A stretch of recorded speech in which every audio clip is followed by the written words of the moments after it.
Social media अच्छा है या बुरा, अक्सर बहस यहीं आकर रुक जाती है ना। लेकिन आज हम इस सवाल से कहीं आगे जाने वाले हैं। हम ये समझने की कोशिश करेंगे कि सोशल मीडिया और एक टीनेजर के दिमाग के बीच असल में रिश्ता क्या है। ये रिश्ता कितना गहरा और सच कहूं तो कितना उलझा हुआ है। तो आइए इस डिजिटल दुनिया के मनोविज्ञान की परतों को खोलते हैं। तो सबसे पहले वो सवाल जो आज शायद हर किसी के मन में है, क्या सोशल मीडिया हमारे टीनेजर्स के लिए एक हेल्थ क्राइसिस, एक स्वास्थ्य संकट बन चुका है? ये वो चिंता है जो हर घर में, हर स्कूल में महसूस की जा रही है। तो क्या ये सिर्फ एक डर है या हम वाकई एक बहुत बड़ी चुनौती का सामना कर रहे हैं? चलिए अपनी इस पड़ताल की शुरुआत करते हैं उस पहलू से जिससे हम सब वाकिफ हैं, सोशल मीडिया से जुड़े हुए खतरे और चिंताएं। इसे हम कह सकते हैं डिजिटल दुविधा, एक ऐसी जगह जहां कनेक्शन और अकेलेपन के बीच की लकीर बहुत धुंधली हो जाती है। और इससे पहले कि हम इस दुविधा की गहराइयों में उतरें, ये जानना बहुत जरूरी है कि ये सारी बातें आ कहां से रही हैं। ये कोई सुनी सुनाई बातें नहीं हैं। हमारा पूरा विश्लेषण मनोविज्ञान और मीडिया के टॉप एक्सपर्ट्स की रिसर्च पर आधारित है, जो handbook of adolescent digital media use and mental health जैसी किताबों में पब्लिश हुई है। मतलब हमारी इस बातचीत की नींव काफी मजबूत है। अब जरा इस नंबर पर गौर कीजिए, 40% से ज्यादा। ये कोई छोटा मोटा आंकड़ा नहीं है। सीडीसी के मुताबिक 2021 में 40% से ज्यादा हाई स्कूल स्टूडेंट्स ने लगातार उदासी और नाउम्मीदी महसूस की। ये सिर्फ एक नंबर नहीं, ये एक बहुत बड़ी चेतावनी है। और यही वो वजह है कि सोशल मीडिया की भूमिका आज इतने सवालों के घेरे में है। तो सवाल ये उठता है कि आखिर सोशल मीडिया में ऐसा क्या है जो इतना नुकसान पहुंचा सकता है? एक्सपर्ट्स कहते हैं कि इसका एक बहुत बड़ा जवाब है तुलना का जाल। जी हाँ, एक ऐसा मनोवैज्ञानिक फंदा जिसे सोशल मीडिया का पूरा डिजाइन और भी मजबूत और भी खतरनाक बना देता है। सोचिए, ये जाल 3 मजबूत धागों से बुना गया है। पहला धागा है पब्लिकनेस, यानी सब कुछ पब्लिक है, सबके सामने है। इससे टीनेजर्स को हर वक्त लगता है कि कोई ना कोई उन्हें देख रहा है, जज कर रहा है। दूसरा धागा है परमानेंस, यानी आपकी हर पोस्ट, हर तस्वीर हमेशा के लिए वहां मौजूद है। आप उसे बार बार देख सकते हैं और दूसरे भी देख सकते हैं, जिससे तुलना करने के मौके बढ़ते जाते हैं। और तीसरा और शायद सबसे खतरनाक धागा क्वांटिफाइबल अप्रूवल, मतलब लाइक्स, कमेंट्स और शेयर्स की गिनती, जो एक तरह से आपकी पॉपुलैरिटी का पब्लिक स्कोर कार्ड बन जाता है। ये तीनों मिलकर हमारी तुलना करने की आदत को एक अलग ही लेवल पर ले जाते हैं। और इस तुलना के जाल में एक नया खिलाड़ी भी है, इन्फ्लुएंसर।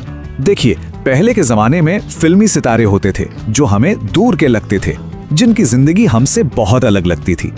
लेकिन आज के इन्फ्लुएंसर्स ज्यादा विश्वसनीय और प्रासंगिक लगते हैं। ऐसा लगता है जैसे वो हमारे ही जैसे हैं, बस उनकी जिंदगी परफेक्ट है। और यही बात उन्हें तुलना के लिए और भी खतरनाक बना देती है, क्योंकि उनकी वो परफेक्ट दिखने वाली जिंदगी एक ऐसा बेंचमार्क बन जाती है जिसे पाना नामुमकिन सा लगता है। लेकिन क्या यही पूरी कहानी है? क्या सोशल मीडिया सिर्फ एक विलेन है, सिर्फ जोखिमों का एक जाल है? नहीं, कहानी का एक दूसरा और शायद ज्यादा जरूरी पहलू भी है। अब हम बात करेंगे उन बुनियादी इंसानी जरूरतों की जिन्हें सोशल मीडिया पूरा कर रहा है। और यकीन मानिए, यही इसकी असली ताकत है। यहीं पर हमें अपनी सोच को थोड़ा सा बदलना होगा। सोशल मीडिया का जो जबरदस्त खिंचाव है वो सिर्फ एंटरटेनमेंट की वजह से नहीं है। दरअसल ये किशोरावस्था के सबसे बड़े और सबसे जरूरी काम से जुड़ा है। मैं कौन हूं? इस सवाल का जवाब ढूंढना। सोशल मीडिया अब सिर्फ ध्यान भटकाने की चीज नहीं, बल्कि पहचान की इस खोज का एक मेन मैदान, एक प्राइमरी एनवायरनमेंट बन गया है। और ये पहलू खासतौर पर उन युवाओं के लिए तो एक लाइफलाइन, एक जीवन रेखा की तरह है जो किसी भी वजह से असल दुनिया में खुद को अकेला या अलग थलग महसूस करते हैं। जब आपको अपनी जैसी सोच वाले लोग असल दुनिया में नहीं मिलते, तो ऑनलाइन कम्युनिटी में उन्हें पाना ये एहसास दिलाता है कि आप अकेले नहीं हैं। और ये एक बहुत बहुत बड़ी ताकत है। तो ये पहचान बनती कैसे है? ये जो खुद को ढूंढने की प्रक्रिया है, ये होती कैसे है? ये होती है कहानियों के जरिए। जी हाँ, कहानियां सुनाकर और सुनकर। तो आइए समझते हैं कि कैसे एक डिजिटल सेल्फ या डिजिटल पहचान का निर्माण होता है। साइकोलॉजिस्ट इसके लिए एक शब्द इस्तेमाल करते हैं, नैरेटिव आइडेंटिटी। अगर आसान भाषा में कहें तो ये हमारे अंदर लगातार चल रही हमारी अपनी कहानी है। हम अपने पास के एक्सपीरियंस, आज जो हो रहा है और भविष्य के सपनों को जोड़कर एक कहानी बनाते हैं। यही कहानी हमें बताती है कि हम कौन हैं। लेकिन मजे की बात यह है कि ये कहानी हम अकेले नहीं लिखते। इस कहानी को लिखने में, उसे बेहतर बनाने में हमारे नैरेटिव पार्टनर्स हमारे मदद करते हैं। ये हमारे दोस्त हो सकते हैं, हमारे परिवार वाले हो सकते हैं, वो लोग जो हमारी सुनते हैं और हमारे अनुभवों को समझने में हमारी मदद करते हैं। और सोशल मीडिया, ये हमें ऐसे हजारों लाखों नैरेटिव पार्टनर से जुड़ने का एक जबरदस्त मौका देता है। ये नैरेटिव पार्टनर्स 3 बहुत जरूरी काम करते हैं। पहला, एलैबोरेशन, मतलब वो आपसे सवाल पूछकर आपकी कहानी को और गहरा बनाते हैं। दूसरा, ग्रैपलिंग, यानी वो आपकी सोच को चैलेंज करते हैं, जिससे आपको एक नया नजरिया मिलता है। और तीसरा, वैलिडेशन, मतलब वो आपकी कहानी को, आपके एहसास को मान्यता देते हैं, जिससे आपका आत्मविश्वास बढ़ता है। तो अब हमने सिक्के के दोनों पहलू देख लिए। एक तरफ है तुलना का जाल और दूसरी तरफ है पहचान बनाने की एक जरूरी जगह। तो सवाल यह है कि अब हम करें क्या? हमें अपनी सोच को सिर्फ स्क्रीन टाइम की चिंता से आगे ले जाना होगा। तो फिर वो बेहतर रास्ता क्या हो सकता है? चलिए इस पूरी चर्चा का निचोड़ देखते हैं।